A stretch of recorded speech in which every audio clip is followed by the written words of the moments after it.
Hello नमस्ते दोस्तों, trend ज्ञान यूट्यूब चैनल में आपका स्वागत है। तो आज की इस वीडियो में रिस्क मैनेजमेंट टॉपिक के बारे में चर्चा करेंगे। दोस्तों, आप कितना भी इंडिकेटर सर्च कर लीजिए यूट्यूब पे, कितना भी मार्केट वीडियो में अगर देख काम लीजिए, कर रहे जब होंगे तक तो ये आपको चीजें रिस्क तो आप मैनेजमेंट जरूरी का ही कर फुल रहे लेके होंगे। सही या तरीके तो नहीं मान पता लीजिए हो कि मार्केट में आप बिग एक ट्रेड प्रॉफिट ले ट्रेडर रहे नहीं बन होंगे सकते, या आप स्मॉल मार्केट से प्रॉफिट ले रहे पैसे होंगे, ज्यादा स्मॉल पैसे नहीं स्टॉप निकाल लॉस या सकते। तो बिग आज के इस लॉसेस ले वीडियो रहे में हम होंगे। सीखेंगे कि इसी चार में आपको से कोई एक कंडीशन रिस्क आपके साथ हो मैनेजमेंट के रहा साथ होगा। एक दोस्तों, प्रोफेशनल आप ट्रेडर के बिगिनर्स में जो सबसे काम ज्यादा करने होती के है कि तरीके हमें होते यही हैं वो चीजें नहीं आपको पता कैसे होती और करना है। हम तो हर चलिए एक शुरू ट्रेड करते पे हैं। दोस्तों, आप बिग लॉसेस देते चले जाते हैं और हमारा जो एक डे होता है वो लॉसेस में कन्वर्ट हो जाता है। ठीक है, तो आप हमेशा मार्केट में हमें क्या करना है, स्मॉल लॉसेस के साथ काम करने हैं और यही चीजें पे, ठीक है, ये चीजें हो जाए तो सही है।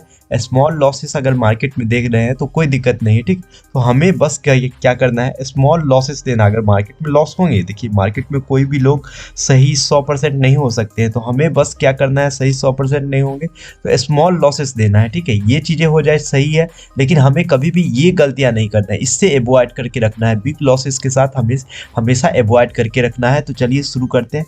और बिग प्रॉफिट, दोस्तों अगर मान लीजिए आप 100 क्वांटिटी ले रहे हैं तो बिग प्रॉफिट आप मान लीजिए प्रॉफिटेबल हो गए, सही रूल डिसिप्लिन के साथ ट्रेड लिया है, तो आपको क्या करना है, 50 क्वांटिटी को एग्जिट मार दीजिए, 50 को होल्ड कीजिए। स्टॉप लॉस ट्रेल के साथ वही होगा तो आपका जैकपॉट हो जाएगा, उसमें अच्छे मोमेंटम हो सकते हैं। ठीक है, अगर मान लीजिए मार्केट में सही मोमेंटम नहीं लग रहा है, आप लग रहे हैं गलत होने वाले, तो स्मॉल प्रॉफिट लेके भी एग्जिट ले जाइए, कोई दिक्कत नहीं है।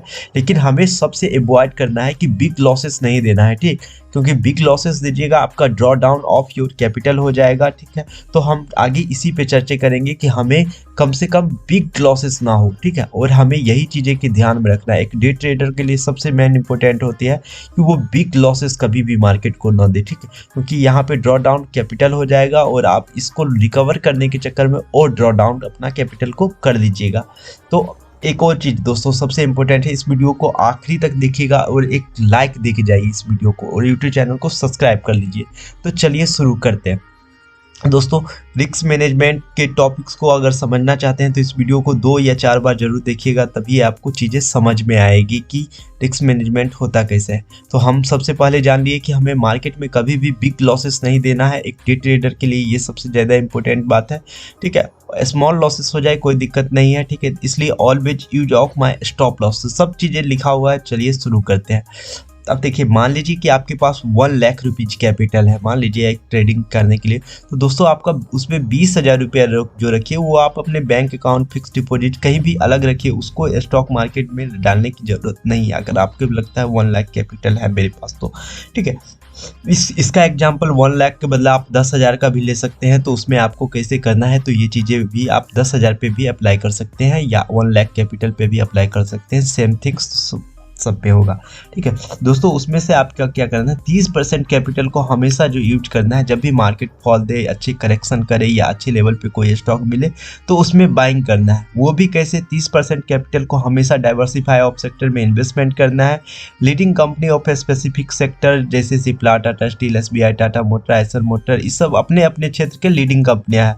ठीक है, metal, auto, bank, IT, pharma के स्टॉक में इन्वेस्टमेंट करना है। 30% कैपिटल का एक सेक्टर में जो हमें इन्वेस्टमेंट करना है 5 से 8%। ठीक है, 5 से 8%, 30%। मान लीजिए कि आपके पास 30,000 रुपया कैपिटल है, तो ठीक है, आपको 5 पार्ट में उसको इन्वेस्टमेंट करना है, यानी इससे ज़्यादा से ज़्यादा, ठीक है, 5-8 पार्ट में करना है।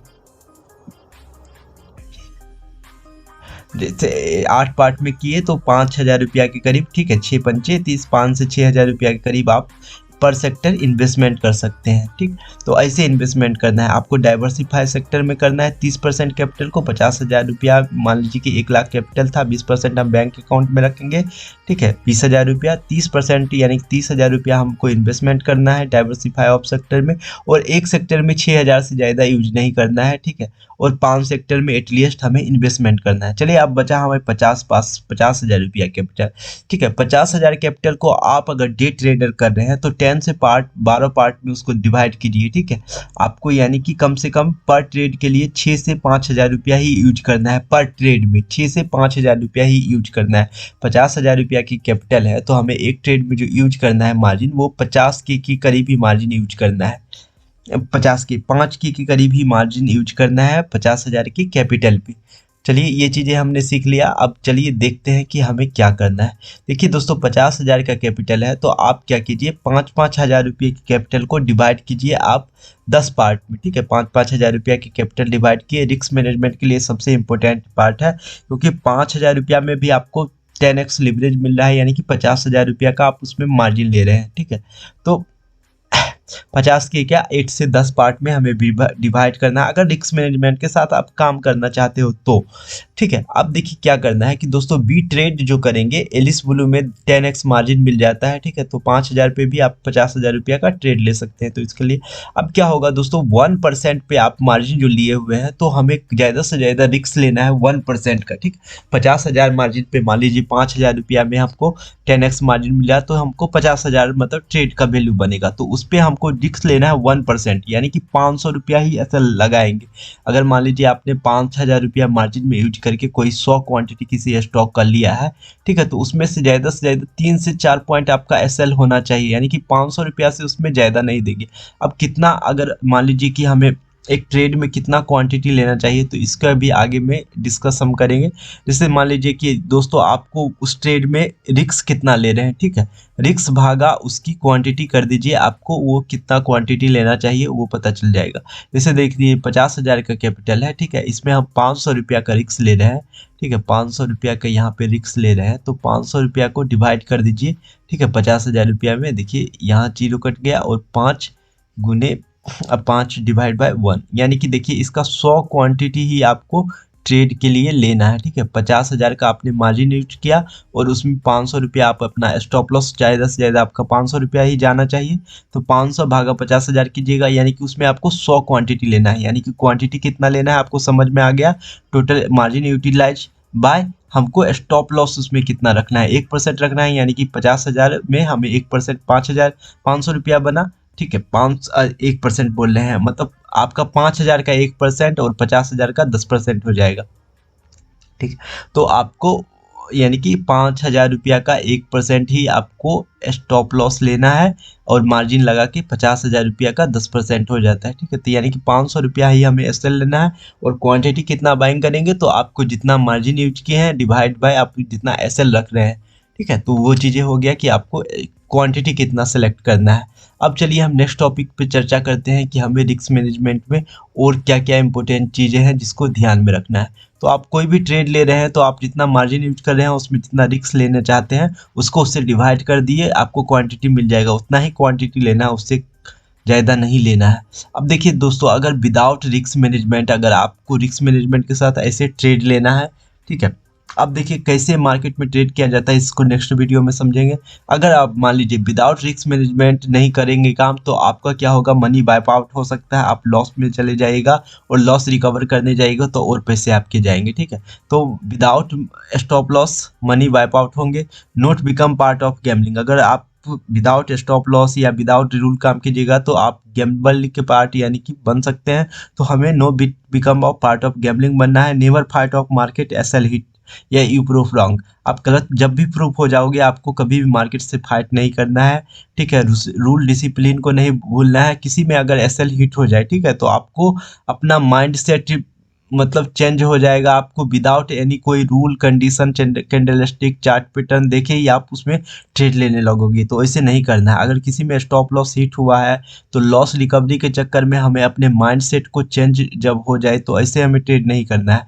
आपको लॉसेस हो जाए आप मार्केट्स को फाइट मत कीजिए, आप एग्जिट ले लीजिए, आपके रूल के अनुसार ट्रेड मिलेंगे तो करिएगा, नहीं तो एसएल हिट हो जाए आप वेट कीजिए। क्योंकि बहुत सारे लोग को होता है एसएल हिट होने के बाद वो और एग्रेसिव हो जाते हैं और एग्रेसिव जो ही मार्केट में होइएगा तो मार्केट और आपको लॉसेस देगा, ठीक है। अगर हमेशा अगर आप बेसिक रूल भूल जाते हैं स्टॉक मार्केट में तो ये बात के लिए श्योर हो जाइए कि आपको मार्केट पैसा आपका ले लेगा, क्योंकि आपने रूल डिसिप्लिन जो ही अवॉइड किया मार्केट आपका पैसा लेगा, ठीक है। तो हमेशा रूल और डिसिप्लिन को इम्प्लीमेंटेशन कीजिए, इसको यूज कीजिए, जिसमें जब भी इसमें इंटरप्ट आएगा आपको मार्केट पैसा लेके जाएगा। एक बात है जो हमेशा ध्यान में रखिए, इफ मार्केट इंपोर्टेंट सपोर्ट और रेजिस्टेंस को ब्रेक कर देता है, मान लीजिए इंपोर्टेंट सपोर्ट था उसको ब्रेक कर लिया तो मार्केट नीचे आ सकते हैं, ठीक है, मार्केट और नीचे आएगा। अगर इम्पोर्टेंट रेजिस्टेंस था उसको भी ब्रेक करके ऊपर जा रहा है तो मार्केट और ऊपर जाएगा। तो हमारे कहने का मतलब है, if market important support resistance break then never the predict on thought. क्योंकि दोस्त लोग, बहुत सारे लोगों को होता है कि मार्केट यहाँ से यहाँ तक आया, ठीक है, और यहाँ तक आ गया, थोड़ा ऊपर जाता है तो वो लोग सोचते हैं अब नहीं ऊपर जाना चाहिए। लेकिन आपको ये हमेशा ध्यान रखना है कि ये एक रेजिस्टेंस था, इसको अगर मार्केट तोड़ के ऊपर जा रहा है तो मार्केट में और अच्छे मोमेंटम आ सकते हैं। तो अपना जब भी मार्केट में एक सपोर्ट रेजिस्टेंस ब्रेक कर दे तो इस बात को हमेशा ध्यान रखिए कि वहां से आप एक ट्रेंड रिवर्स हो सकता है। वहां पे अपना थॉट को अप्लाई मत कीजिए। सपोर्ट कभी भी मार्केट को ब्रेक करता है तो वही उसके लिए रेजिस्टेंस की तरह रिएक्ट करता है। जैसे मान लीजिए यहाँ पे एक सपोर्ट लाइन था, ठीक है, ये एक सपोर्ट लाइन था किसी भी स्टॉक का ये एक सपोर्ट लाइन था। अब क्या हुआ कि इसको इसने ब्रेक करके नीचे ट्रेड करना शुरू किया, तो अब यही लाइन इसके लिए एक रेजिस्टेंस की तरह रिएक्ट करेगा। तो इस बात को हमेशा ध्यान दीजिए। अगर किसी का रेजिस्टेंस ब्रेक कर दिया है, ठीक है, रेजिस्टेंस नीचे में ऊपर में जो भी रेजिस्टेंस था उसको ब्रेक करके उसके ऊपर ट्रेड करने लगा है तो वही रेजिस्टेंस उसके लिए सपोर्ट की तरह रिएक्ट करेंगे। दोस्तों इस फाइल को अगर डाउनलोड करना है तो गूगल ड्राइव के लिंक में दे देंगे, वहां से आप इसको डाउनलोड कर सकते हैं, इस पीडीएफ को, ठीक है। अब चलते हैं इम्पोर्टेंट टॉपिक्स जो कि यहाँ पे है। आप देख लीजिए कि दोस्तों trading first rule protect of your capital. Trading का फर्स्ट रूल है कि आपका कैपिटल नहीं जाना चाहिए, ठीक है, सबसे इम्पोर्टेंट चीज। और इसी के लिए आपको रिस्क मैनेजमेंट करके चलना पड़ेगा। No capital no capital market. आपके पास पैसे नहीं है, आपके लिए कैपिटल मार्केट नहीं है, तो यहाँ एक ध्यान रखिए, हमेशा protect of your capital. Always follow discipline. Discipline को फॉलो करना है। रिटर्न ऑफ कैपिटल, हमेशा आपको पैसे पे से पैसे बनाना है, न कि रिटर्न ऑन कैपिटल, ठीक है। आप अपने पैसे को वापस आने के लिए काम कीजिएगा। यानी कि मान लीजिए आपने एसएल उड़ा दिया, फिर आप जा रहे हैं ट्रेड कर रहे हैं, लॉस रिकवर करने जाइएगा आपको और लॉसेस होगा। तो हमेशा रूल और डिसिप्लिन को फॉलो कीजिए। Quick and fast trade sure losses. अगर क्विक फास्ट अपना तुरंत तुरंत करते जा रहे हैं, आपको लग रहा है तुरंत पैसे बना लेना है विदाउट रूल, तो आपको लॉसेस होंगे ही होंगे। इसलिए शॉर्टकट को यूज नहीं कीजिए। If book profit don't trade without logic. अगर आपने प्रॉफिट बना के अच्छा खासा पैसा बना लिया है तो विदाउट लॉजिक मत ट्रेड कीजिए, आपको लॉसेस हो ही जाएंगे। क्योंकि उल्टा पोजीशन सीधा डालिएगा, ठीक है, जैसे प्रॉफिट बना है उसी तरह का आपका आदत बनी रहेगी, वैसा ही ट्रेड डालिएगा, मार्केट नीचे आ जाएगा, आपको प्रॉफिट भी चला जाएगा, आपको बिलीव नहीं होगा, आप क्वांटिटी बढ़ाते चले जाओगे और लॉसेस कर लोगे।